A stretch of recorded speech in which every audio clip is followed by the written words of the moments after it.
Hi there, my name's Oisin Lunny and welcome to Audio Talks, presented to you by Harman. And in this episode, we're going to explore the rise of music curation in the streaming era.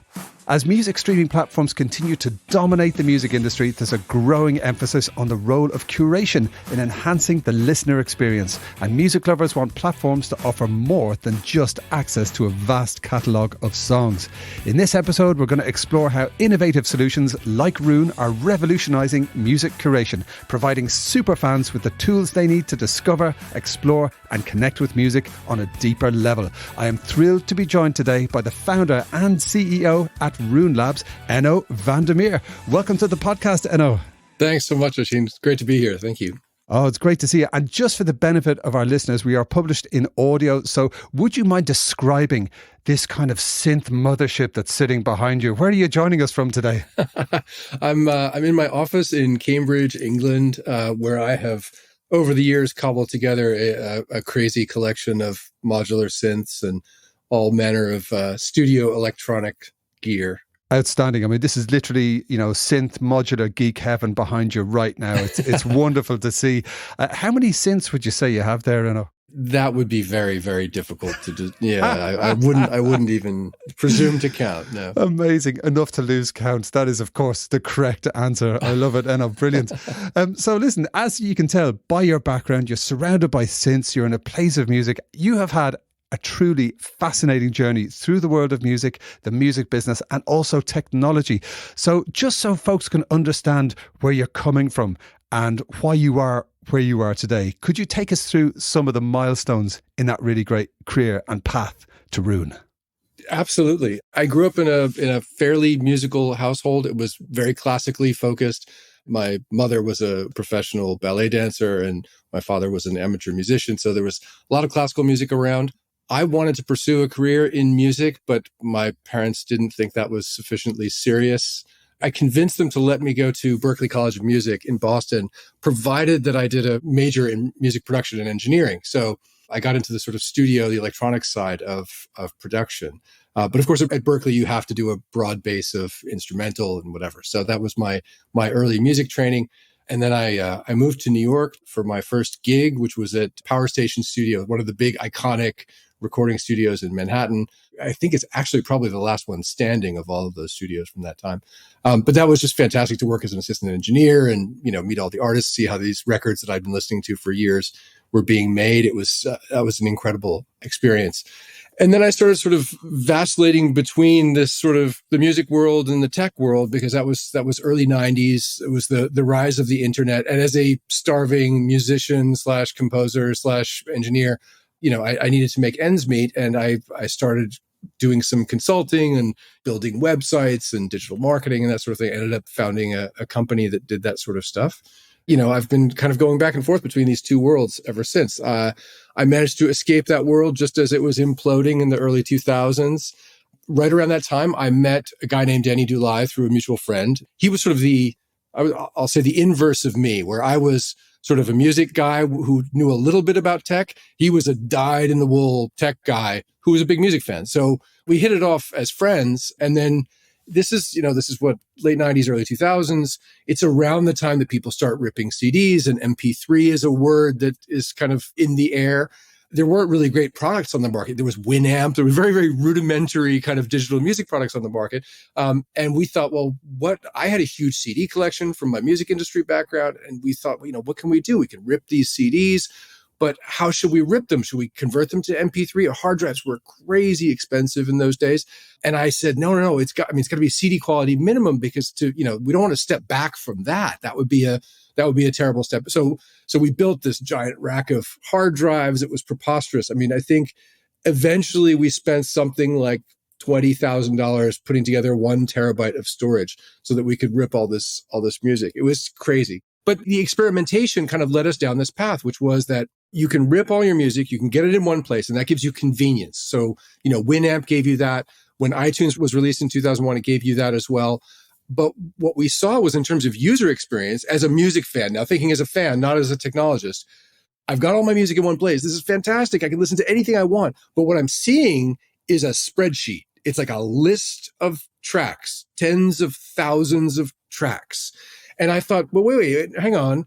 I had never really given this any thought before, but the experience of listening to music prior to that, I mean, I'm not a physical media Luddite by any means, but the experience had been, I buy this big 12-inch vinyl LP or even the much more modestly sized CD, but I can open it up. I can take out the liner notes as I'm listening to the record for the first time. I can read along with the lyrics and see who the songwriters and the musicians were and where it was recorded and whatever. And that additional layer of information to me was a part and parcel of being a fan. It's not just listening to the songs. It's understanding who made them and why and what the arc of those people's career might have been and who they collaborated with. That was the sort of the ancillary knowledge that you built up over time that distinguished you as a real music fan. And that's kind of how I saw it. But I had never articulated any of these ideas. So when I found myself looking at this spreadsheet that Danny and I cooked up, I was like, this is a problem. I don't have any of that other stuff. The other part of the experience is completely gone now. So the first kind of experimentation we did, this was just as a hobby, just for fun, was how can we add metadata, so information about the music, to the music, so that I don't need to feel like I'm looking at liner notes, but I need that bit. And frankly, we're going into the 21st century. The internet is everywhere now. We have access to so much more data. Shouldn't we be able to do even more than the vinyl jacket? We should be able to find even more information that isn't on the vinyl. So that idea was the seed that became this line of products that we've worked on over the years.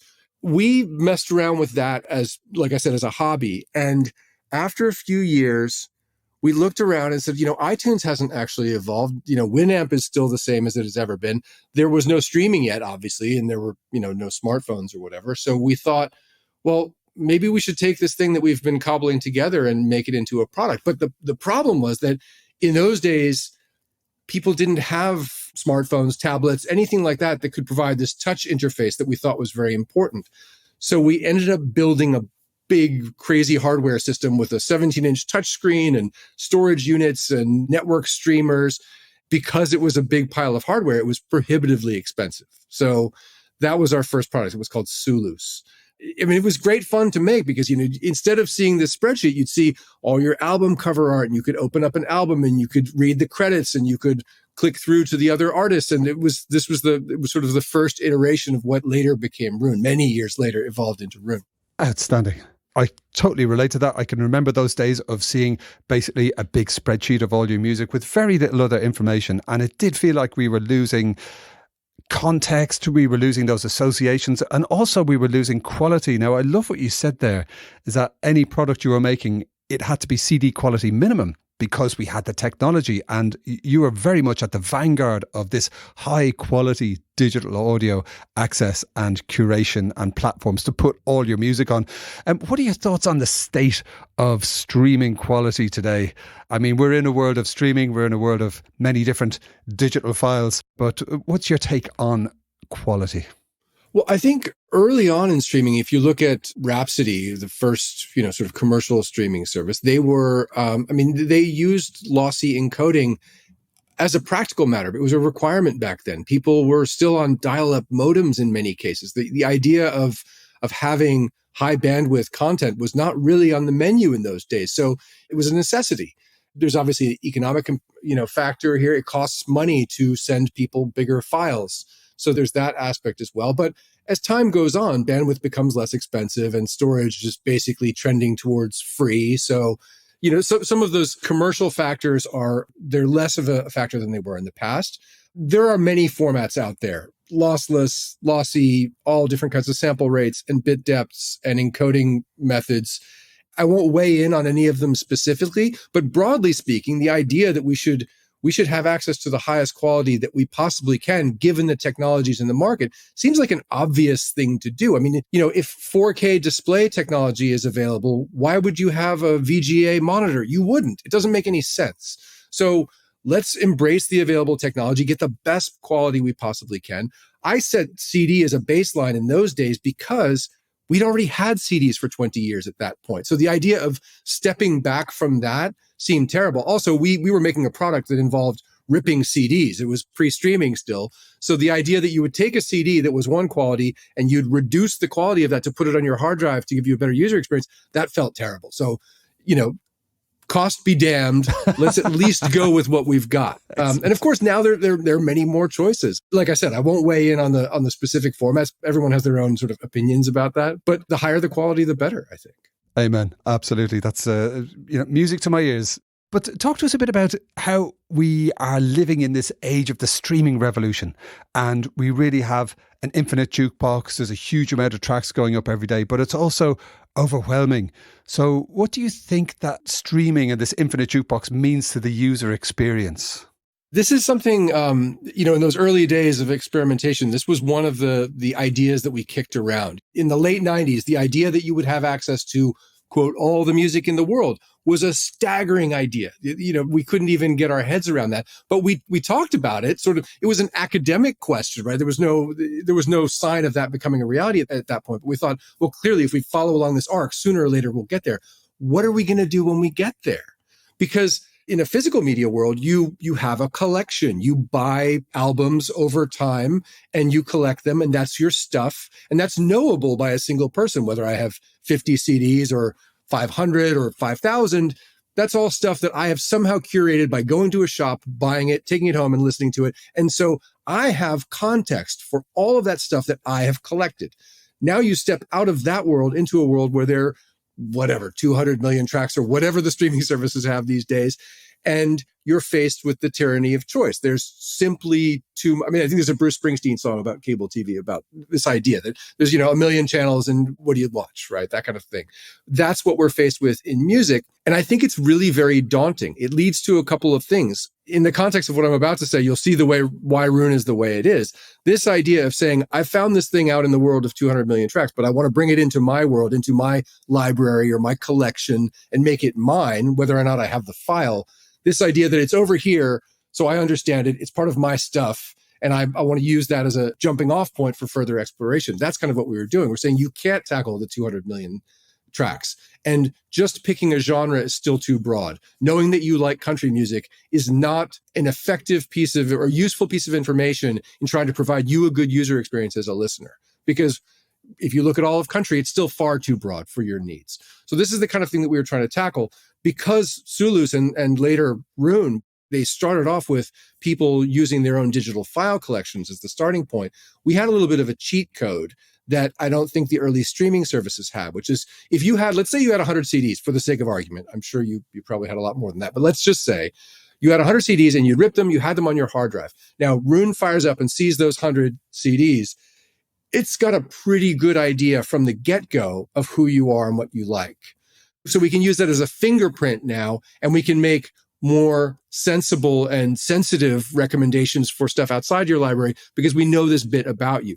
The early streaming services were really up against this, where the first time you launch that app for whether it's Rhapsody or Spotify or what have you, they know nothing about you. They have no idea.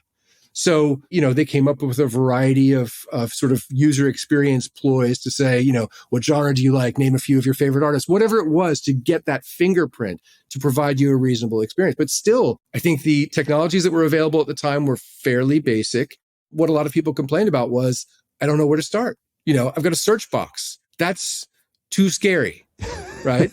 And so what you see is that if you watch people use their streaming apps, or certainly if you watch them interacting with a voice assistant like Alexa or what have you, the interaction is very much, oh, wait, I've got this song on my mind. Search for that and play it. And that's the end of the road. And then so it's, search for another song and play it. You're really constrained by what you can think of in the moment that you might like to hear. And for me, coming from the world of having a record collection, this idea of browsing or going to a record store and browsing, that was cool because I need serendipity. I need happy accidents to happen to me. This is what happened. I open the New York Times app to read an article that's caught my eye, but then I glance over into the sidebar and there's another article that I hadn't even known I would be interested in. And boom, now I'm down a whole other rabbit hole. That phenomenon, that serendipity, is the thing that we think is critical in media consumption. You don't always know exactly what you want at any given moment. Yeah, 100%. So you've kind of teased a bit about what Roon does, why it does it, where it's come from. But for the uninitiated, how would you describe the Roon experience? So I've just hit subscribe. I've installed Roon. What happens next? Okay, there are two sides to it. There's one that I think of the music experience side of it, and then the other side of it is the audio. I'll tackle them separately. On the music side, Roon will first look at your files, assuming you have some local music files. It will scan them all, identify them, figure out what you've got. If you hook up a streaming service, so for example, you put in your Tidal or your Qobuz or KKBox credentials into Roon, it will look at the streaming service and see, well, what have you favorited? What have you listened to? That sort of thing. And from that, Roon identifies all that music, builds you what we think of as the library. It could be an actual library of files. It could be a virtual library of streams, but it's a library. It's your collection of music. It's the stuff you've pulled together over some period of time, and this is your stuff. Then what Roon does is it goes out and it says, okay, I've got this 100 albums, this 1,000 albums, this 10,000 tracks, whatever it is. What other information is there out in the world about that? That could be album cover art, credits for who performed, who wrote songs, who did the production and engineering, lyrics, artist biographies, high-res photos, tour dates. So I've got an album by this artist. Is that artist on tour? If so, when are they playing near me? All this kind of information, Roon goes out in behind the scenes and pulls that together. So now when you go to listen to the artist or the album or the track that you like, Roon's showing you all this additional information about it. And you landed on a word earlier. I think if there's one word that summarizes what Roon tries to provide you, it's context.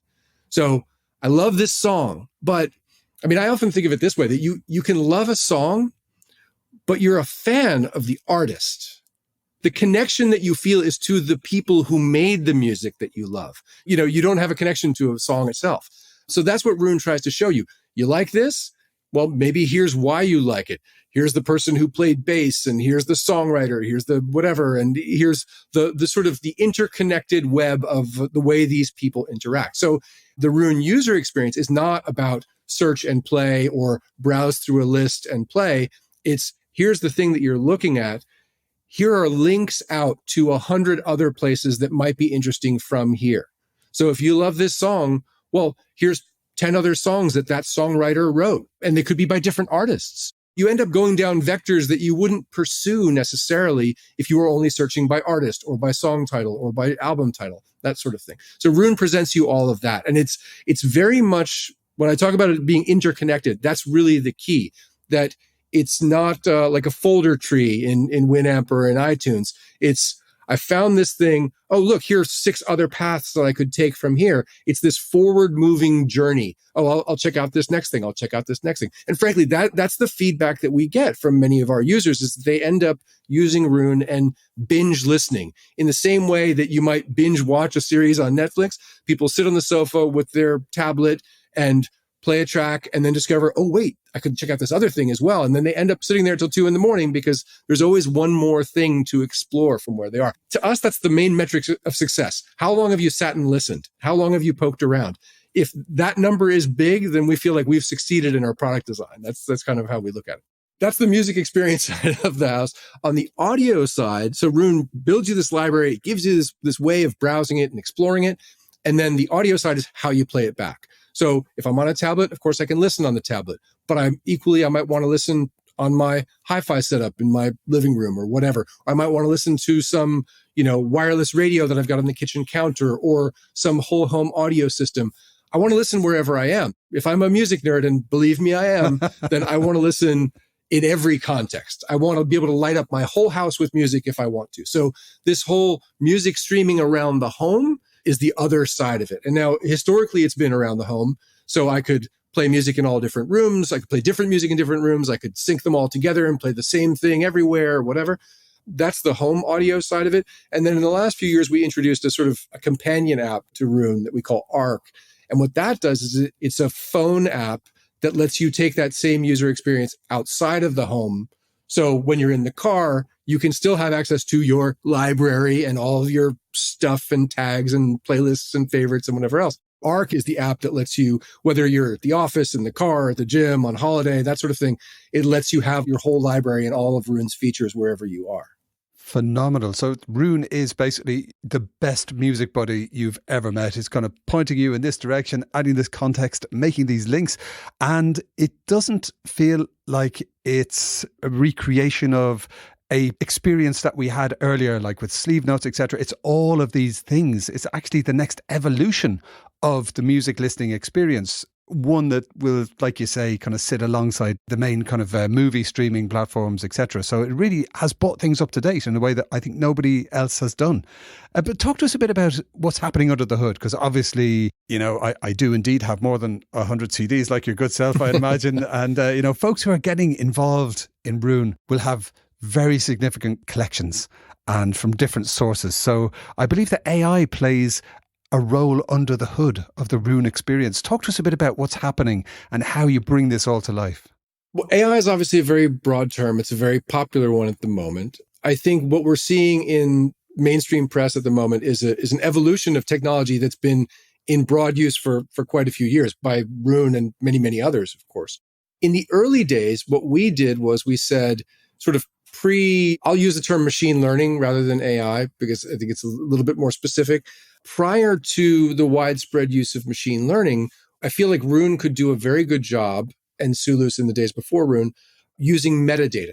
We might say that if you're listening to this based on the metadata, so who wrote it, who performed it, what label released it, what year did it come out, what country was it released in, all that sort of stuff, we could make some sensible recommendations based only on the metadata.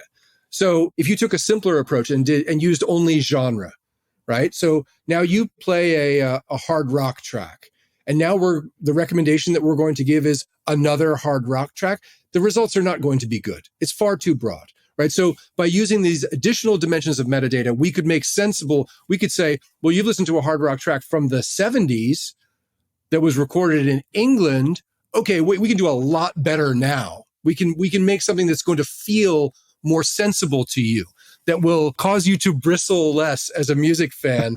And so in the early days, we did the best with the data that we had available. And that was really just this metadata. Over time, what machine learning has allowed us to do is something that's a little bit esoteric. And that is to say, what we try to do is to build a model of, I'll call it music knowledge. So a model of how all the recording artists that we know of are interrelated, how similar they are to one another. It's actually very hard to imagine what this model would look like because you can't really visualize. You could project it in 2 or 3 dimensions and get a sense of what it looks like. It's like a cloud, but the underlying data is not that. It's something that I think the human brain has a hard time understanding because it's so multidimensional. If you knew everything that there was to know about every recording artist who had ever recorded, your head would explode. But I mean, if you could know that, how would you represent that information? It's very, very hard to say. So what I do when I look at the models that we've built is we get projections of them. So those could be, like I said, 2 or 3 dimensions, let's say. So you picture this cloud and you pick an artist that you know, and then look at what are they adjacent to? What are they near? What other artists are they connected to? And when you look at this data, it makes a lot of sense. Like, yeah, that's about right. I get that. I can see why, I'll just take a random example, why Norah Jones sits at a weird fulcrum between a bunch of jazz artists that I know and maybe some more folk or country or, adult contemporary artists that I know. That feels right intuitively to me as a music fan who knows Norah Jones and her career. Yeah, I get that. But the idea that you can build this model based on partly on the metadata, but then partly also on, and this is where we have a little bit, again, another cheat code, which is that Roon is a product for music nerds. It always has been, which means that the people who use it are very particular in their listening. They're not just throwing on the radio for background music. They're nerds. So when we look at the listening history of our users, we get unbelievable data because our users will have their pet crazy niche subgenre and they will plumb the depths of it in their listening. Now that teaches this model far more nuanced understanding of that subgenre than you would get just by scouring all the metadata. So one of the main tools that we use in building these models is what Roon users listen to. That's been quite amazing. And now, so you've got that model now, and now I can come in as a new Roon user and say, well, here's 100 things that I have. And here's the thing I feel like listening to right now.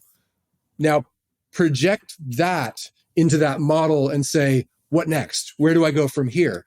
It gives us something, it's really quite cool.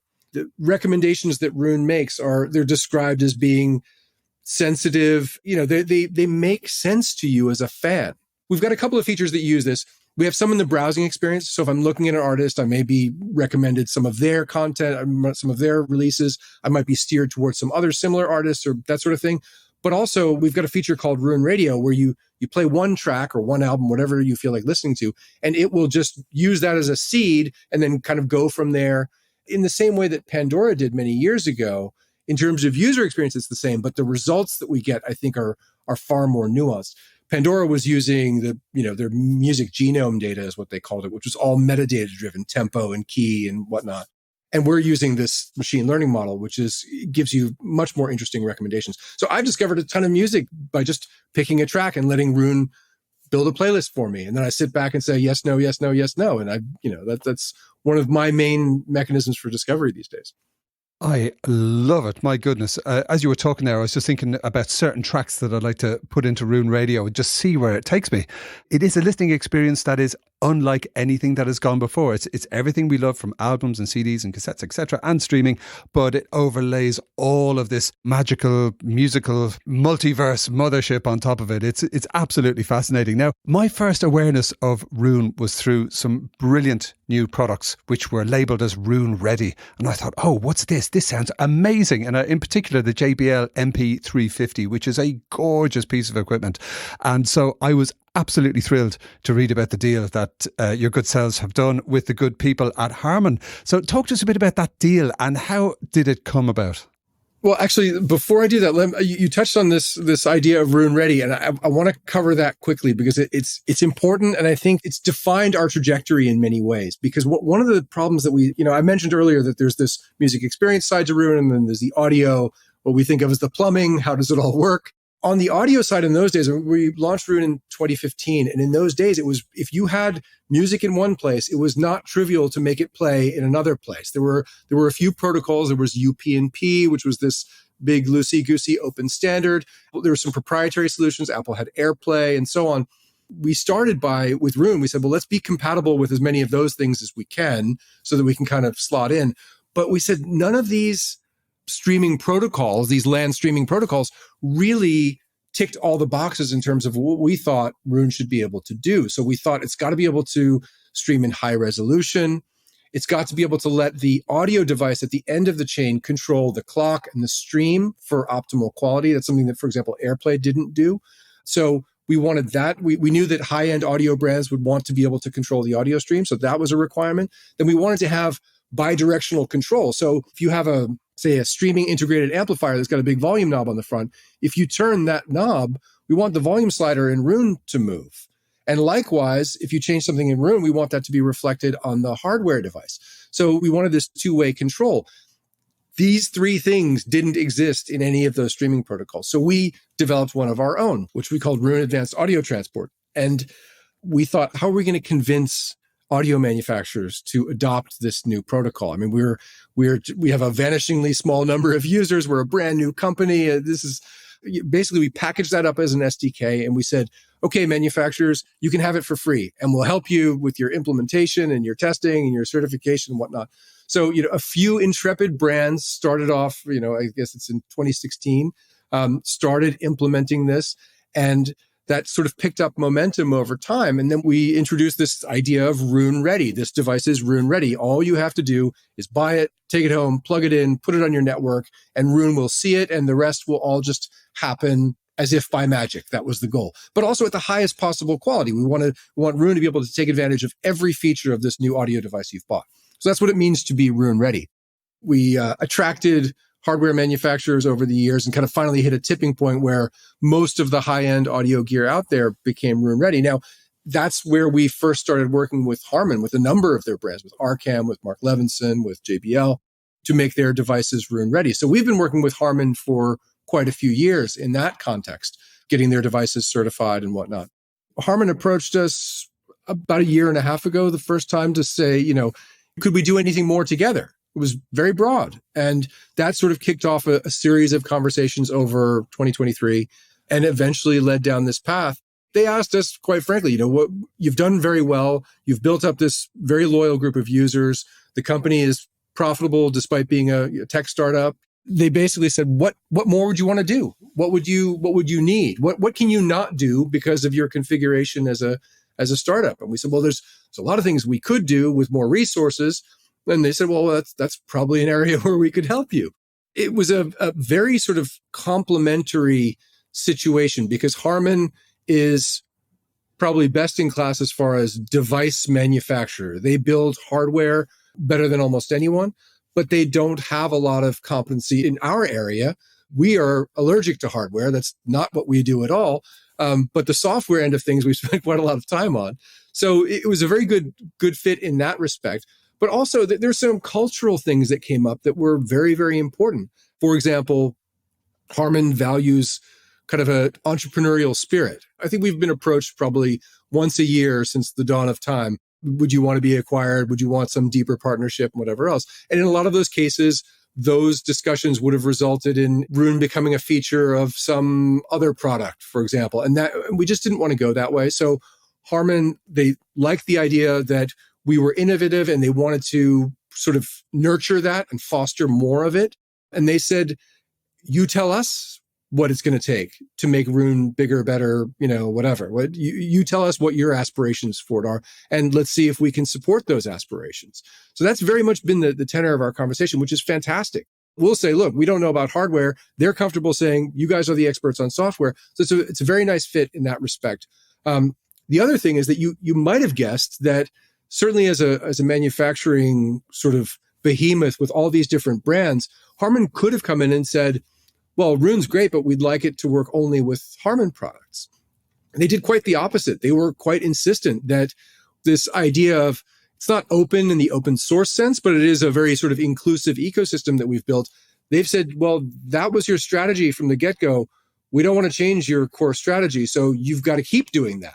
And they were insistent, which, I mean, to me, that was fantastic. For a hardware manufacturer to think that way is quite unusual. So we were very pleased about that. They've given us the sort of free rein to say, do what you want, grow in whichever directions you like, which is pretty fantastic. So I feel very fortunate for the way things have gone. Fantastic. I'm so happy to hear that. I mean, all of my interactions with Harman, I've been to their labs in Northridge. I've met a ton of people who work there, and they're all music lovers. They all want what's best for the listener. I love the example of their support for the research of Dr. Sean Olive in defining the Harman curve. I mean, this is something that benefits the entire industry, but they really did invest in it. And I think you have that lovely kind of benign partnership, as you described it, with Harman as well. So what kind of resources does this partnership with Harman open up for the team at Roon, would you say? There are a couple of them. I think the most obvious one is that in hardware, I mean, we've long manufactured a hardware product called a range of products called Nucleus. Because Roon runs on a PC, most people start running it on their laptop, Mac or Windows, whatever. Roon runs on a fairly heavyweight piece of hardware in your home. And that's not ideal for everyone because what we see is over time, fewer and fewer people have full-time PCs in their home. They're using phones and tablets and whatnot. So I think in 2018, we launched the first version of this product called Nucleus, which is basically just a mini PC. In terms of what hardware it is, it's quite vanilla.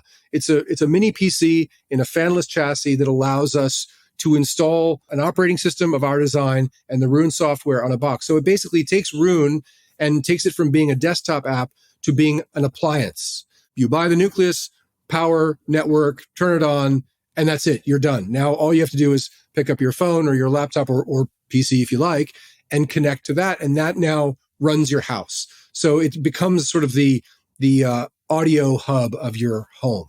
So we've been making that product for years. I mean, when I say we've been making it, that's actually quite charitable. We specified what it had to be, and we've worked with contract manufacturers, and we worked very closely with Intel and with Gigabyte over the years. We basically integrate this product, and our software is a piece that we add.